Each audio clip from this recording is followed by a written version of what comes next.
Captain Jake Morrison stood in front of the mirror in his quarters, adjusting his formal uniform one last time. The dark blue fabric was pressed perfectly, and the silver insignia on his shoulders caught the light. Tonight was important, very important. A princess from one of the most powerful alien empires in the galaxy was visiting Unity Prime, the human space station that orbited Earth.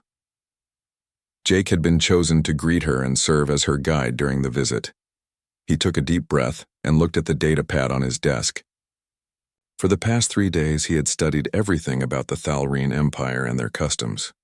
He knew how to bow properly, what words to use, and which topics to avoid in conversation. The Thalreen were ancient and powerful. They had been traveling among the stars for thousands of years before humans even discovered fire. Their approval could help Earth gain full membership in the Galactic Confederation. Jake's friend, Dr. Henry Cole, walked into the room carrying 2 cups of coffee. Henry was a scientist who studied alien cultures. He had shaggy brown hair and glasses that always seemed to slide down his nose. He handed 1 cup to Jake and took a sip from his own. "You ready for tonight?" Henry asked. "As ready as I can be," Jake replied. "I just hope everything goes smoothly." Henry nodded. "Just remember, the Thalreen are very formal. They care a lot about ranks and titles. Princess Zalara is young, only 19, but she's still royalty. Treat her with respect and you'll be fine." Jake finished his coffee and set down the cup. "Respect. Got it."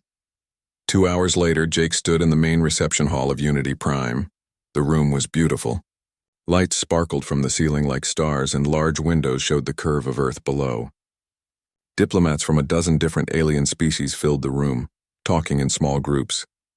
Everyone wore their finest clothes. The air buzzed with quiet conversation and the soft music playing in the background. Commander Lisa Park stood beside Jake. She was his boss and the head of Earth's diplomatic team. She was a short woman with sharp eyes and gray hair pulled back in a tight bun. She had spent 30 years in diplomatic service and had seen almost everything. Almost. "The princess should arrive any moment," Lisa said quietly. "Remember, this is about building bridges. We need the Thalreen on our side." Jake nodded. "I understand." A bell chimed softly and the room fell quiet. The main doors opened and Princess Zalara entered. Jake felt his breath catch for just a moment. She was striking. Her skin had a soft blue color that seemed to glow in the light. Her hair was silver and fell in waves down to her shoulders. Her eyes were violet and they swept across the room with cool interest. She wore a long gown that shimmered like liquid metal, and behind her walked 6 attendants dressed in matching uniforms. Jake stepped forward as planned. He bowed in the Thalreen way, one hand over his heart, his head lowered respectfully. When he straightened, he spoke in flawless Thalreen. "Your Highness, welcome to Unity Prime. It is a great honor to receive you here. I am Captain Jake Morrison, and I will have the privilege of serving as your guide during your visit to human space." Princess Zalara's violet eyes glanced at him for barely a second. She did not smile. She did not bow back. She simply tilted her head slightly in acknowledgement. It was the bare minimum response possible. But Jake pressed on. He had prepared a short speech about the evening's events and the schedule for her visit. "We have arranged several presentations that we hope will interest you," Jake continued. "Tomorrow we will show you our research facilities, and the following day—" He never finished his sentence. A tall, insect-like alien with 4 arms entered the room from a side door. This was Ambassador Threnvok, a diplomat from the Confederation's central government. Princess Zalara's face brightened immediately. She turned away from Jake right in the middle of his sentence and walked toward the ambassador. "Ambassador Vok," she said warmly, speaking in the common galactic language. "How wonderful to see you here. I did not know you would be attending." Jake stood there, his mouth still half open with the words he had been about to say. The princess had her back to him now, completely focused on the ambassador. It was as if Jake had simply stopped existing the moment someone more important had appeared. The room had gone very quiet. Other diplomats and guests were watching. Some looked embarrassed. Others looked curious about what would happen next. Commander Park's face had gone pale. Henry, standing near the refreshment table, had stopped with a glass halfway to his mouth. Jake felt heat rising in his chest. Not the explosive kind of anger that makes people shout or throw things. This was different. This was the cold, clear anger of someone who has just realized they are being treated as if they are worth nothing. He had spent 3 days preparing for this moment. He had learned her language, studied her culture, and arranged everything to make her visit comfortable. And she had dismissed him like he was a servant who had finished his task and was no longer needed. For a long moment, Jake did not move. His mind raced through his options. He could stand there and wait for the princess to remember he existed. He could clear his throat and try to get her attention back. He could make a joke to ease the tension. He could pretend nothing had happened and slip away quietly. All of these were things a diplomat might do. All of these were ways to smooth over the situation and avoid embarrassment. But Jake Morrison was not just a diplomat. He was also a man who had been raised by his grandfather in the mountains of Montana. His grandfather had taught him many things, but one lesson had stuck with him most. A man who respects himself will never accept being treated as less than human. And right now, that was exactly how the princess had treated him. Not as a person, not as a fellow diplomat, not even as a servant who deserved basic courtesy. She had treated him as furniture, something to be ignored once it had served its purpose. Jake made his decision. Without a word, without any announcement, without any farewell or explanation, he simply turned and walked toward the exit. His steps were steady and calm. He did not rush. He did not storm out. He just walked away, as if he had somewhere else to be, somewhere more important than standing in a room where he was clearly not valued. Henry tried to intercept him near the door. "Jake, wait." Jake held up one hand, a gentle gesture that said he appreciated the concern but had made up his mind. Henry stepped back and Jake walked through the door. It closed softly behind him, and he was gone.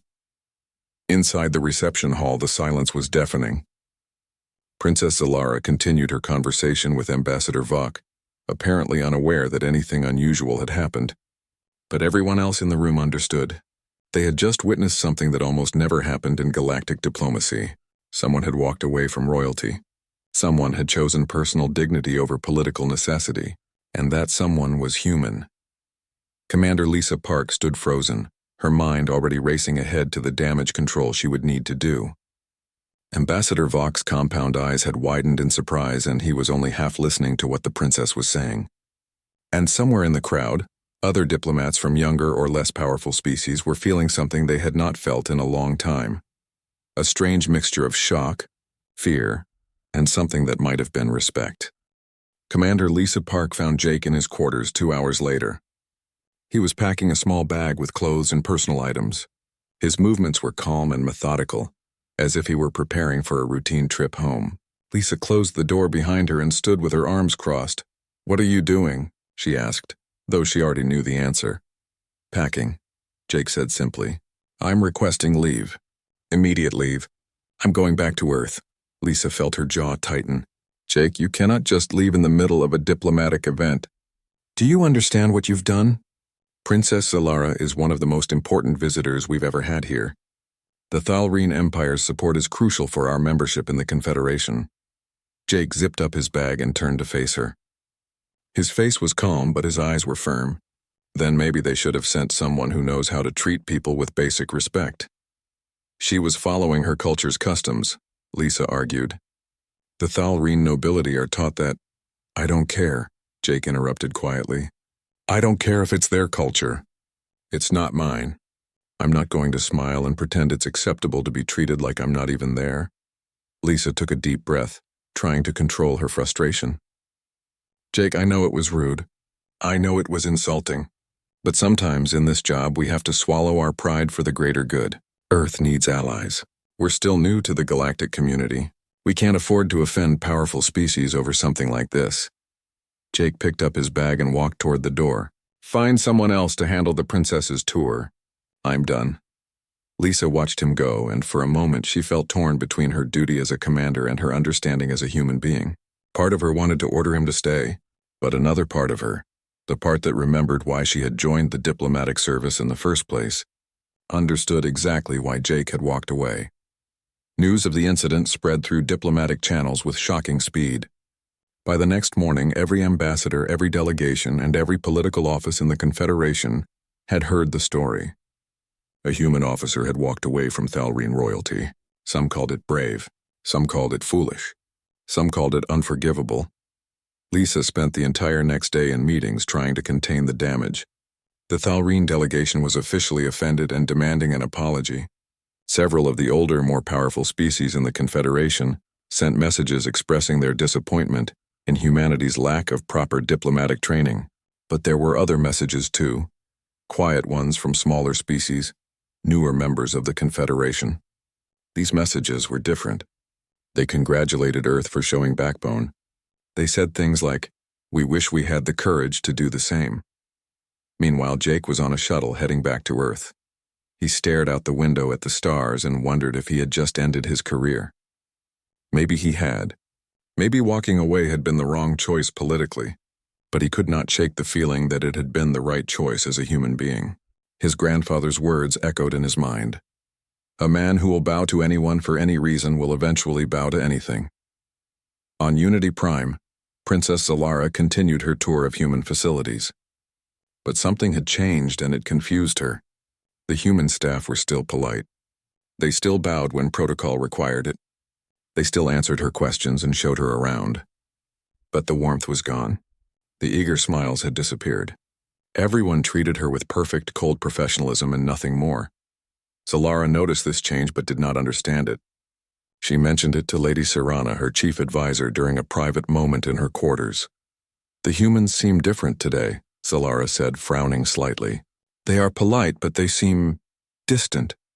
Lady Serana, an older Thalreen woman with silver hair and wise eyes, looked at her young princess carefully. "Your Highness, do you remember the human officer from last night? The one who was speaking to you when Ambassador Vok arrived?" Zalara thought for a moment. "Vaguely, why?" "He left the reception after you turned to speak with the ambassador," Serana said carefully. "He left the station entirely. He has returned to Earth." Zalara blinked. Why would he do that? Did he have an emergency? Serana paused, choosing her words carefully. "I believe, Your Highness, that he felt disrespected by the way you dismissed him." "Dismissed him?" Zalara looked genuinely confused. "I did not dismiss him. I simply saw Ambassador Vok and went to greet him. That is normal. For us, perhaps," Serana said gently. "But humans see things differently. They have strong feelings about being treated with what they call dignity, regardless of rank or status." Zalara sat down on a chair, still looking puzzled. She had been raised in a palace where everyone knew their place. Nobles spoke to nobles, servants spoke to servants, and when someone of higher rank appeared, it was perfectly acceptable to stop talking to someone of lower rank to address them. This was not rude. This was simply how things worked. How could the human have been offended by something so normal? That evening, Ambassador Thren Vok requested a private meeting with Princess Zalara. Thren was an ancient being, over 1,000 years old, and he had served the Confederation for most of that time. He had known Zalara's family for generations. When he entered her quarters, she greeted him warmly, but he looked serious. "Your Highness," Thren said in his clicking, insect-like voice, "I need to speak with you about the incident last night." Zalara sighed. "You mean the human officer? I still do not understand why everyone is making such a fuss about this." Thren settled into a chair designed for his four-armed body. "That is exactly the problem, Your Highness. You do not understand, and you need to. Humans are different from most species in the Confederation." "How so?" Zalara asked. "They evolved without a clear biological hierarchy," Thren explained. "Most species, including the Thalreen, have natural systems of dominance built into our biology. We understand instinctively that some individuals are above others.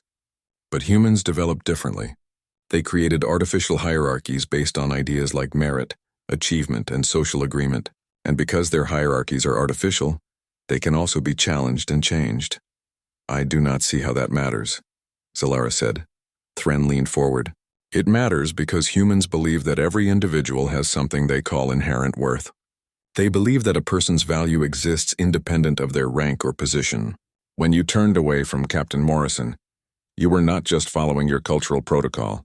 From his perspective, you were telling him that he had no value, that he was not worth even basic courtesy. And humans will not tolerate that, not even from royalty." Zalara was silent for a long moment, processing this information. It sounded strange to her ears. Every individual has inherent worth? How could that be true? Clearly, some people were more valuable than others. A princess was more valuable than a guard. A scientist was more valuable than a janitor. This was just obvious. Was it not? What should I do? Zalara asked finally. Thren's compound eyes studied her carefully. That is up to you, Your Highness. But I would suggest that you try to learn about humans, really learn about them. Not just their diplomatic protocols, but how they think, how they see the world. It might be enlightening. After Thren left, Zalara sat alone in her quarters thinking. For the first time in her life, she began to wonder if maybe, just maybe, there was more to understand about the universe than she had been taught. And somewhere on Earth, Jake Morrison stood on his grandfather's ranch looking up at the stars, wondering if he would ever return to Unity Prime, or if his career among the stars was over. Jake had been home for 2 weeks when Commander Lisa Park arrived at his grandfather's ranch in Montana. He was fixing a fence in the back pasture when he saw her car coming up the long dirt road. He wiped the sweat from his forehead and walked to meet her. Lisa got out of the car and looked around at the mountains and open fields. Beautiful place, she said. It's home, Jake replied. He set down his tools and gestured toward the house. Want some coffee? They sat on the porch drinking coffee and watching the cattle graze in the distance. For a while, neither of them spoke. Finally, Lisa broke the silence. Your resignation was not accepted, she said. Jake looked at her in surprise. What? There's a major conference happening on Vexara Prime, Lisa continued. The Grand Council is meeting to discuss Earth's membership application, and they have specifically requested that you attend. Why would they want me there? Jake asked. I insulted a princess. I walked away from a diplomatic event. I should be the last person they want to see. Lisa smiled slightly. That's what I thought too. But something interesting has happened. Your little walkout started a debate, a big debate. Some of the powerful species are angry and want us punished, but others, including some surprising voices, are saying that humanity's perspective on dignity might be exactly what the Confederation needs. Jake was quiet for a moment. Can I ask you something? Of course. Do you think I did the wrong thing? Lisa looked out at the mountains. As your commander, yes, you put our diplomatic mission at risk. But as a human being? She turned to look at him. No. I think you showed them that we have lines we won't cross, not even for political gain. And maybe they needed to see that. Jake took a deep breath. If I go back, will I have to apologize? No, Lisa said firmly. You will do your job. You will represent humanity, but you will not apologize for having standards. 3 days later, Jake found himself aboard a transport ship heading for Vexara Prime. The massive space station was the political heart of the Galactic Confederation. Thousands of delegates from hundreds of species lived and worked there. The station was so large that it had its own weather systems and artificial forests. When Jake arrived, he was assigned quarters in the diplomatic wing.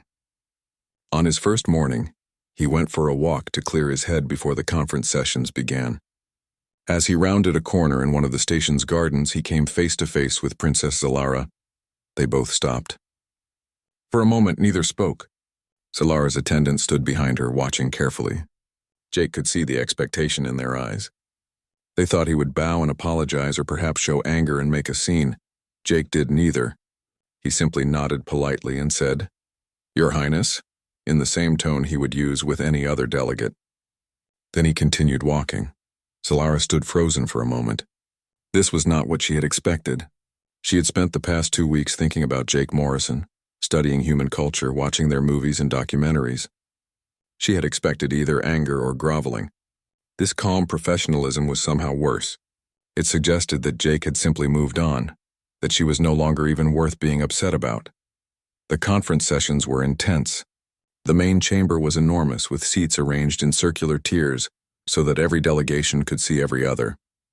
At the center was a speaking platform where delegates could address the entire assembly. The debate about Earth's membership quickly became a debate about Jake's actions.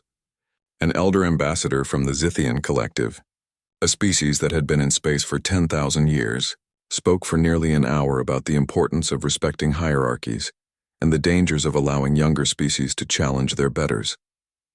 When it was Jake's turn to speak, he walked calmly to the platform. He had prepared his words carefully.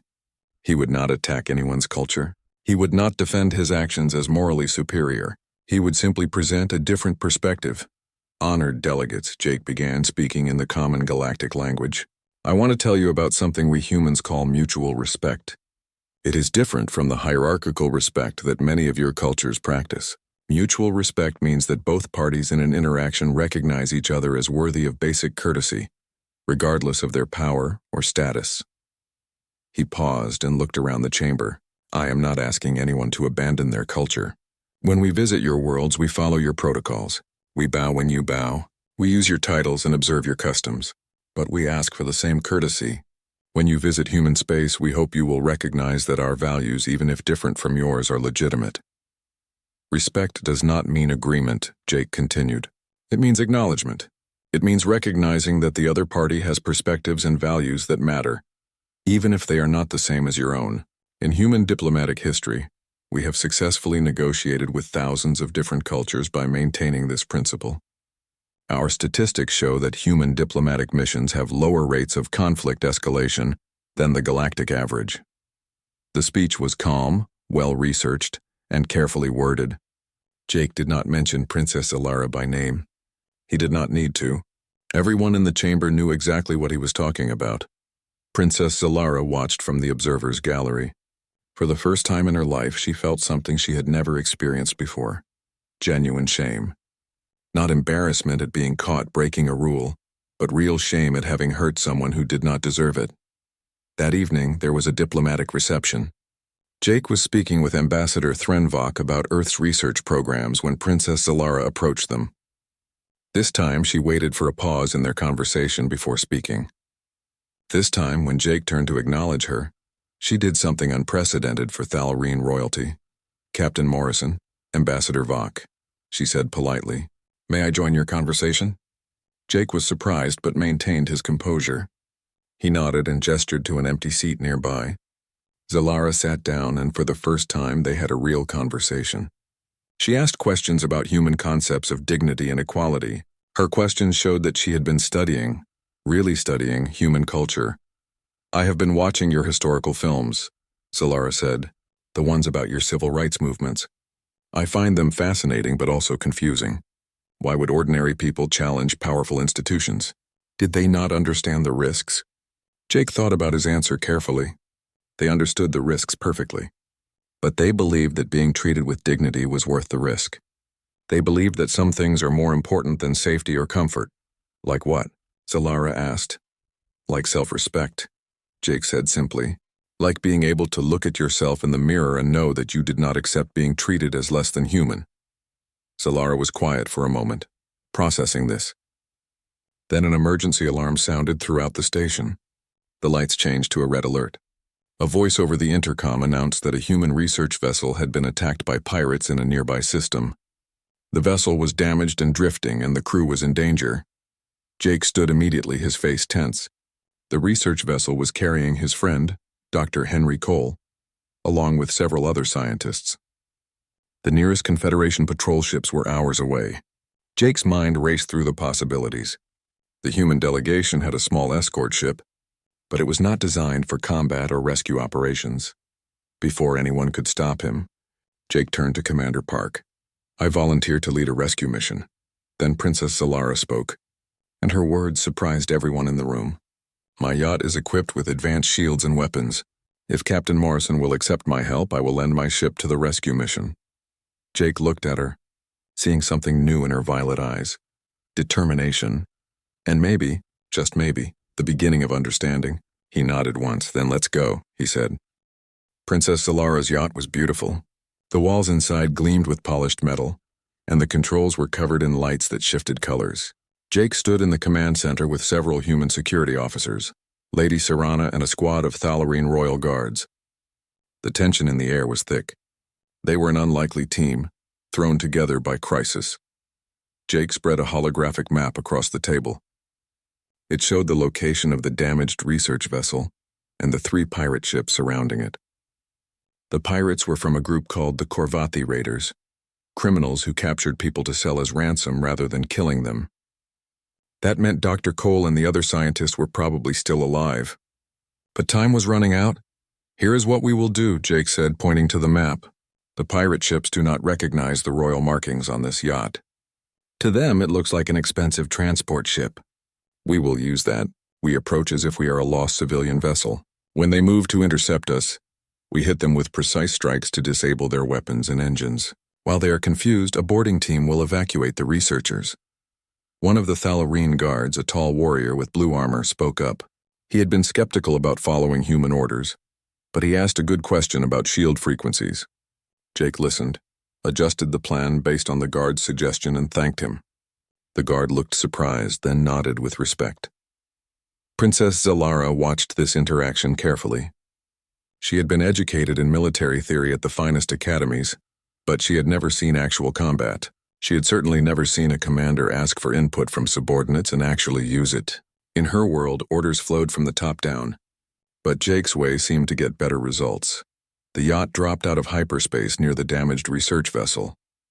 The 3 pirate ships immediately detected them and began moving to intercept. Jake gave calm orders to the yacht's captain, who followed them precisely. The yacht's shields came online just as the first pirate ship fired. The battle was brief but intense. The yacht's superior shields held easily against the pirate weapons. Return fire from the yacht's guns disabled 2 of the 3 hostile ships quickly, but the 3rd pirate ship managed to grab the research vessel with a tractor beam and began pulling it toward a nearby asteroid field. Jake swore under his breath. If they get into that asteroid field, we will lose them. He made a quick decision. He would take a boarding shuttle with 4 human security officers and 2 Thallarine guards who volunteered. They would intercept the research vessel before the pirates could secure it. It was dangerous, possibly suicidal, but it was the only way to save the scientist in time. Jake was heading for the shuttle when Princess Zalara stopped him. I am coming with you. Lady Serana looked horrified. Your Highness, that is far too dangerous. You cannot. I can and I will, Zalara said firmly. She looked at Jake. These people are risking their lives for their friends. How can I ask them to take risks I am not willing to share? If I want to understand humans, I need to see what drives them in moments like this. Jake studied her face for a moment, then nodded. Stay close to Lady Serana and do exactly what we tell you. No arguments. The boarding shuttle raced toward the research vessel. They docked with a hard clang that shook everyone inside. Jake was first through the airlock, his weapon ready. The corridor beyond was dark and filled with smoke. Sparks fell from damaged ceiling panels. The ship was falling apart. They moved quickly through the corridors, fighting past 2 groups of pirates. The fighting was fast and brutal. Jake moved with practiced efficiency, his military training clear in every action. Zalara stayed behind Lady Serana, but her eyes were wide, taking in everything. This was real. This was immediate and visceral in a way her sheltered life had never prepared her for. They found Dr. Cole and the other researchers barricaded in the ship's laboratory. Cole was injured, shot in the shoulder, but conscious. When he saw Jake, he managed a weak smile. Took you long enough, Cole said, his voice strained. Had to make an entrance, Jake replied, already checking Cole's wound. Can you walk? If the alternative is staying here, I will run, Cole said. They began evacuating the researchers, but then an explosion rocked the ship. The pirate vessel had been hit by fire from Zalara's yacht. In its death throes, it was dragging the research vessel with it toward a large asteroid. Sensors showed the hull was failing. They had minutes, maybe less. Jake looked at the readings and swore. We need to cut the tractor beam connection manually. Someone has to go outside and sever the linkage. He started reaching for a spacesuit, but Princess Zalara stopped him. She pointed to her personal shield generator, a small device on her belt. My shield technology is more advanced than your spacesuits, she said. It can be adapted for temporary vacuum exposure. And I am smaller than you. I can reach the linkage point more easily. Jake started to argue, but Zalara was already activating her suit's vacuum protocols. You said to do exactly what you tell me. Now I am telling you. This is the fastest way. Before anyone could stop her, she headed for the airlock. Jake pulled up the external cameras and watched, his heart pounding. He saw Zalara emerge onto the damaged hull, the vacuum of space around her. Her shield glowed faintly, protecting her from the cold and lack of air. But her movements were clumsy, unpracticed. She had probably never done anything physically difficult in her entire life. Zalara crawled along the hull toward the tractor beam connection.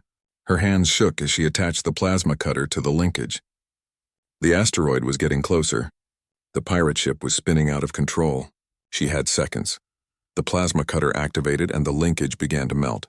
Zalara held on tightly, her breath coming in short gasps inside her shield. The connection severed just as the pirate ship collided with the asteroid. The shockwave from the explosion hit like a hammer. Jake watched in horror as Zalara's shield flickered and cracked. The blast sent her spinning away from the hull, tumbling through space. Her shield was losing power. Air was leaking from a crack in the generator. She was going to die. Jake did not think. He grabbed an emergency thruster pack, locked his helmet, and launched himself out of the airlock. The cold of space hit him like a wall, but he ignored it.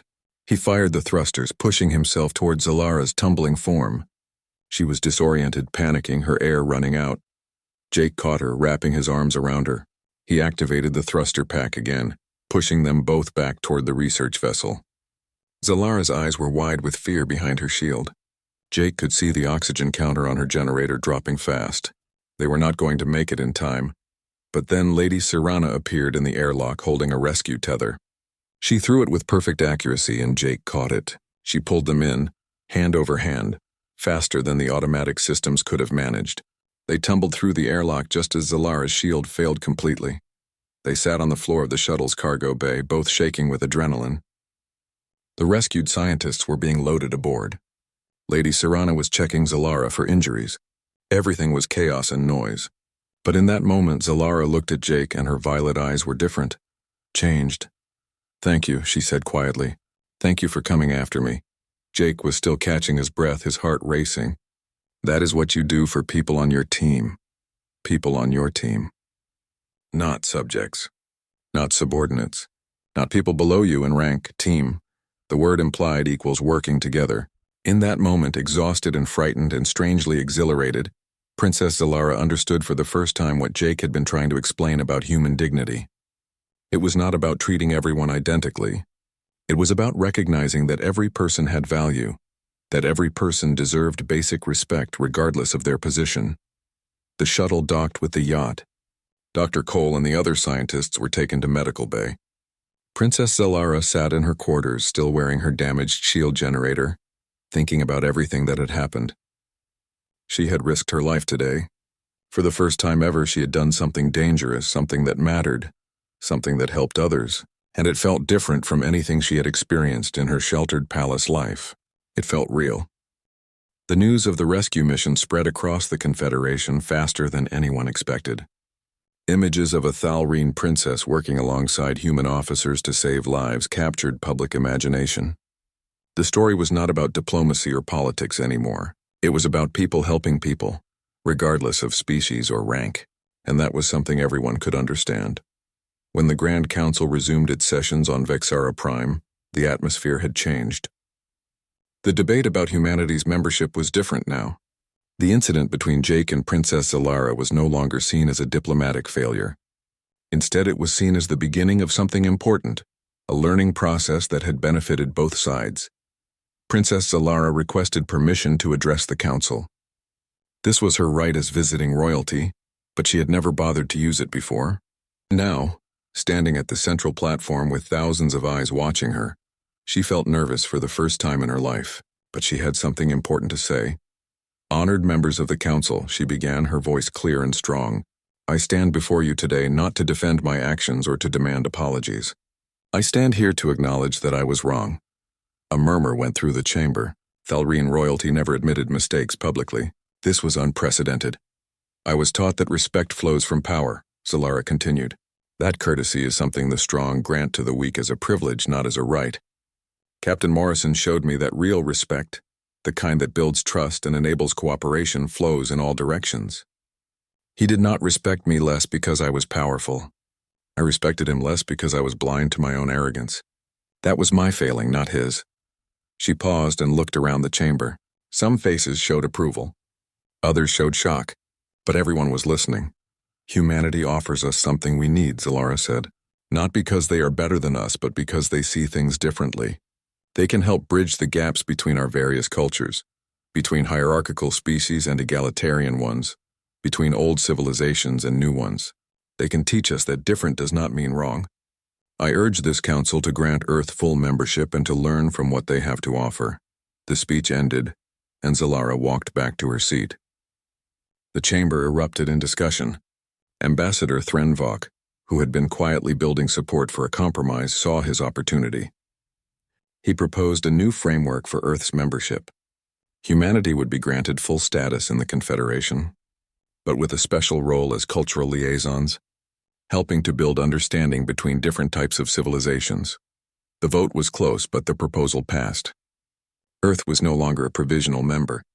They were full members of the Galactic Confederation, with a unique mandate that recognized their perspective on dignity and mutual respect as valuable. It was not exactly what Earth's government had hoped for. They had wanted to be accepted without conditions, but Commander Park and her team recognized it as a significant victory. They had joined the galactic community while maintaining their core values. In the days following the vote, Jake and Princess Zalara met several more times. Their relationship had evolved from hostile to professional to something that resembled genuine friendship. They talked about their different cultures, their different ways of seeing the world. Zalara asked Jake to teach her more about human philosophy and history, not for diplomatic purposes, but because she was genuinely curious. One evening, they sat together in one of the station's gardens. The artificial trees swayed in a manufactured breeze, and the lights overhead mimicked sunset. Zalara turned to Jake with a thoughtful expression. "Can I tell you something?" she asked. "Of course," Jake replied. "When you walked away that day, I was confused and dismissive. I thought you were being childish. But looking back now, I realize it was the most respectful thing anyone has ever done for me." Jake looked at her in surprise. "How so?" "You treated me like someone capable of understanding consequences," Zalara explained. "Like someone who could learn from failure. Everyone else in my life either bows and agrees with everything I say, or they plot and scheme behind my back. But you just responded honestly to my behavior. You set a boundary. You showed me that respect has to be mutual. That was a gift, even if I was too foolish to recognize it at the time." Jake was quiet for a moment. "My grandfather told me something when I was young. He said that the mark of a good person is not never making mistakes. It is being willing to recognize them, learn from them, and do better." Zalara smiled. It was a real smile, warm and genuine. She had been practicing this with Lady Serana, learning to show emotion more openly the way humans did. She pulled out a small notebook and wrote down Jake's grandfather's words. "I have been keeping a journal of human wisdom," she said, showing him the pages filled with quotes and observations. "Lady Serana says I am becoming obsessed, but I think I am just finally learning what I should have been taught all along." Before leaving Vixara Prime, Zalara made an unusual request. She wanted to visit Earth, not as a princess on a formal state visit, but as a student. She wanted to learn about human culture firsthand, to live among them, to understand them better. The Thalreen court was scandalized, but Zalara was determined, and Jake agreed to be one of her guides. "I will treat you like any other student," Jake warned her. "That means high expectations and honest feedback. No special treatment." Zalara smiled again. "I would not want it any other way." 6 months later, Jake stood in a briefing room on Unity Prime. He was training a new group of human diplomats who were about to begin assignments throughout the Confederation. These young officers looked nervous and eager, just like he had been years ago. Jake knew he had important lessons to share with them. "Let me tell you a story," Jake began, "about a princess, a mistake, and what I learned about dignity." He told them about walking away from the reception, about the controversy that followed, about the rescue mission and the conference. The young diplomats listened with wide eyes. When he finished, one of them raised a hand. "Sir, were you scared that walking away would end your career?" "Terrified," Jake admitted. "But I was more scared of the person I would become if I stayed and pretended it was okay." Another officer spoke up. "So we should always stand up for ourselves no matter the cost?" "Not exactly," Jake said. "Diplomacy is about finding common ground and building bridges. But there are some things you should never compromise on. Self-respect is one of them. The galaxy has thousands of species, millions of cultures, all with different ideas about hierarchy and respect. Our job is not to change them or to change ourselves to match them. Our job is to find the common ground where mutual respect, in whatever form each culture understands it, becomes possible." As Jake finished the briefing, a message appeared on his personal device. It was from Princess Zalara, who was currently on Earth studying human political philosophy at a university in California. The message included a photo of her sitting in a lecture hall with other students, wearing casual human clothes, no guards or attendants in sight. The text simply read, "Learning to be part of a team, Thank you for teaching me it was possible. Jake smiled and saved the message. Then he looked out the window at Earth below. The blue and green planet looked small and fragile from space, but it was home. And now finally it was home to something more than just humans. It was home to an idea that was spreading slowly through the galaxy. The idea that dignity and respect were not privileges to be granted by the powerful, but rights that belonged to everyone. The Confederation was vast and ancient, with traditions that stretched back thousands of years. Change would not come quickly or easily, but it would come. And it had all started because one human refused to compromise his dignity, and one princess was willing to learn why that mattered. As Jake left the briefing room and walked through the corridors of Unity Prime, he passed diplomats from a dozen different species. Some nodded to him. Some greeted him warmly. A few even asked about Princess Zalara and her studies on Earth. The atmosphere had changed. Slowly, carefully but unmistakably, the Confederation was learning that there might be more than one way to show respect. That hierarchy and equality did not have to be enemies. That different perspectives could strengthen rather than divide. Jake Morrison had walked away from a princess because she treated him as if he did not matter. In doing so, he had inadvertently started a conversation that the galaxy needed to have. About dignity, about respect, about the value of every individual, regardless of their power or position. It was a very human idea, but it was spreading, and maybe, just maybe, the universe was becoming a slightly better place because of it. The end.